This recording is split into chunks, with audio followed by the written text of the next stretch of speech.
ಗುರವೇ ಸರ್ವಲೋಕಾನಾಂ ಭಿಷಜೇ ಭವರೋಗಿಣಾಂ ನಿಧಯೇ ಸರ್ವವಿದ್ಯಾನಾಂ ದಕ್ಷಿಣಾಮೂರ್ತಯೇ ನಮಃ.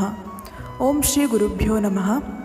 ಎಲ್ಲರಿಗೂ ಕೃಷ್ಣವೇಣು ಯೂಟ್ಯೂಬ್ ಚಾನೆಲ್ನ ಮತ್ತೊಂದು ವಿಡಿಯೋಗೆ ಆತ್ಮೀಯವಾದ ಸ್ವಾಗತ.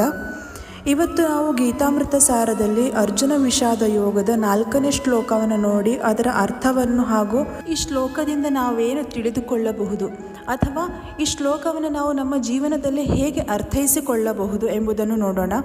ಹಾಗೆಯೇ ಅದರ ಜೊತೆಗೆ ಈ ಶ್ಲೋಕಕ್ಕೆ ಸಂಬಂಧಪಟ್ಟಂತಹ ರಸಪ್ರಶ್ನೆಯನ್ನು ಕೂಡ ನೋಡಿ ತಿಳಿದುಕೊಳ್ಳೋಣ. ಇವತ್ತು ಶ್ರೀಮದ್ ಭಗವದ್ಗೀತೆಯ 1ನೇ ಅಧ್ಯಾಯ ಅರ್ಜುನ ವಿಷಾದ ಯೋಗದ 4ನೇ ಶ್ಲೋಕ ಈ ರೀತಿಯಾಗಿದೆ.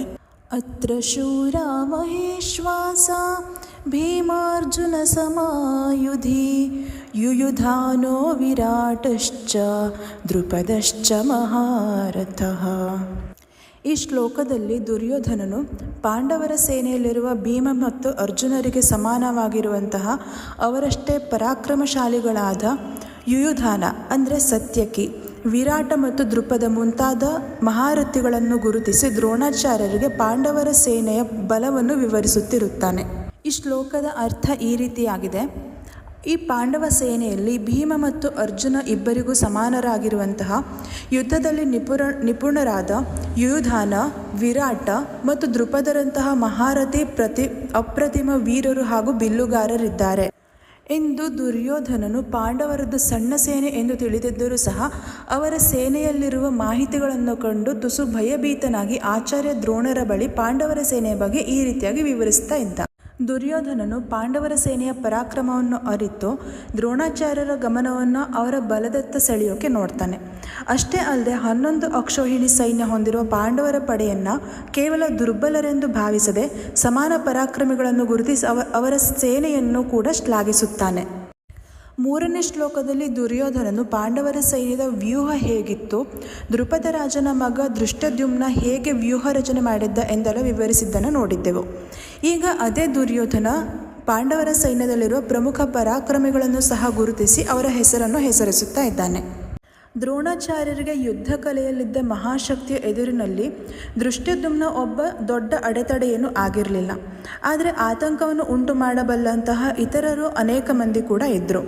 ದುರ್ಯೋಧನನಿಗೆ ಪಾಂಡವರ ಸೈನ್ಯದ ಗಾತ್ರಕ್ಕಿಂತ ಅವರಲ್ಲಿರುವಂತಹ ಶೂರರ ಬಗ್ಗೆ ಹೆಚ್ಚು ಭಯವಿತ್ತು. ಅವನು ಕೇವಲ ಅರ್ಜುನ ಅಥವಾ ಭೀಮ ಎಂದು ಮಾತ್ರ ಹೇಳದೆ ಭೀಮಾರ್ಜುನ ಸಮಾಹ ಎಂದು ಹೇಳಿದ್ದ. ಅಂದರೆ ಭೀಮ ಮತ್ತು ಅರ್ಜುನರಿಗೆ ಸಮಾನರಾದವರು ಎಂದು ಇಲ್ಲಿ ಹೇಳ್ತಾನೆ. ಅಂದರೆ ಪಾಂಡವರ ಸೈನ್ಯದಲ್ಲಿ ಇಂತಹ ಅನೇಕ ಮಹಾವೀರರು ಇದ್ದಾರೆ ಅಂತ ಆಚಾರ್ಯ ದ್ರೋಣರ ಬಳಿ ದುರ್ಯೋಧನ ವಿವರಿಸಿದ. ದುರ್ಯೋಧನ ಅವರಿಗೆ ಯುದ್ಧದ ಗಾಂಭೀರ್ಯತೆಯನ್ನು ಮನವರಿಕೆ ಮಾಡಲು ಪ್ರಯತ್ನಿಸುತ್ತಾನೆ. ಅವನ ಈ ಮಾತುಗಳಲ್ಲಿ ಅವನೊಳಗಿನ ಭಯ ಮತ್ತು ಚಿಂತೆ ಎದ್ದು ಕಾಣ್ತಿತ್ತು. ಈ ಶ್ಲೋಕವನ್ನು, ಅದರ ಅರ್ಥವನ್ನು ನಾವು ನಮ್ಮ ಜೀವನಕ್ಕೆ ಹೇಗೆ ಅಳವಡಿಸಿಕೊಳ್ಳಬಹುದು ಅಂತ ನೋಡೋದಾದರೆ, ದುರ್ಯೋಧನನಂತೆ ನಮ್ಮ ಬದುಕಿನ ಸವಾಲುಗಳನ್ನು ಅಥವಾ ವಿರೋಧಿಗಳನ್ನು ಕೇವಲ ದೈಹಿಕ ಬಲ ಅಥವಾ ಗಾತ್ರದಿಂದ ಮಾತ್ರ ಅಳೆಯಬಾರದು.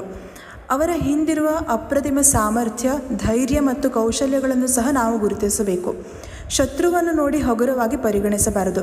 ಆದರೆ ಅದಕ್ಕಿಂತ ಮಿಗಿಲಾಗಿ ನಮ್ಮೊಳಗಿನ ಭಯವನ್ನು ಗೆದ್ದು ನಮ್ಮ ಧರ್ಮ ಮತ್ತು ಸಾಮರ್ಥ್ಯದ ಮೇಲೆ ನಂಬಿಕೆ ಇಟ್ಟು ಹೋರಾಡಬೇಕು ಎಂದು ಈ ರೀತಿಯಾಗಿ ನಾವು ಈ ಶ್ಲೋಕವನ್ನು ನಮ್ಮ ಜೀವನಕ್ಕೆ ಅಳವಡಿಸಿಕೊಳ್ಳಬಹುದು.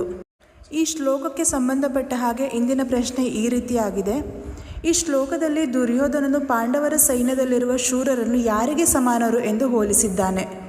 ಆಯ್ಕೆಗಳು ಈ ರೀತಿಯಾಗಿದೆ: ಕೃಷ್ಣ ಮತ್ತು ಬಲರಾಮ, ಭೀಮ ಮತ್ತು ಅರ್ಜುನ, ನಕುಲ ಮತ್ತು ಸಹದೇವ, ಕೃಷ್ಣ ಮತ್ತು ಭೀಷ್ಮ. ಉತ್ತರವನ್ನು ತಪ್ಪದೇ ಕಮೆಂಟ್ ಮಾಡಿ ತಿಳಿಸಿ. ಗೀತಾಮೃತ ಸಾರದ ಇವತ್ತಿನ ಈ ಸಂಚಿಕೆ ನಿಮಗೆಲ್ಲ ಇಷ್ಟವಾಗಿದ್ದರೆ ಲೈಕ್ ಮಾಡಿ, ಕಮೆಂಟ್ ಮಾಡಿ ಹಾಗೂ ಶೇರ್ ಮಾಡಿ. ಕೃಷ್ಣವೇಣಿ ಯೂಟ್ಯೂಬ್ ಚಾನಲನ್ನು ಸಬ್ಸ್ಕ್ರೈಬ್ ಮಾಡಿಕೊಳ್ಳಿ. ಧನ್ಯವಾದಗಳು.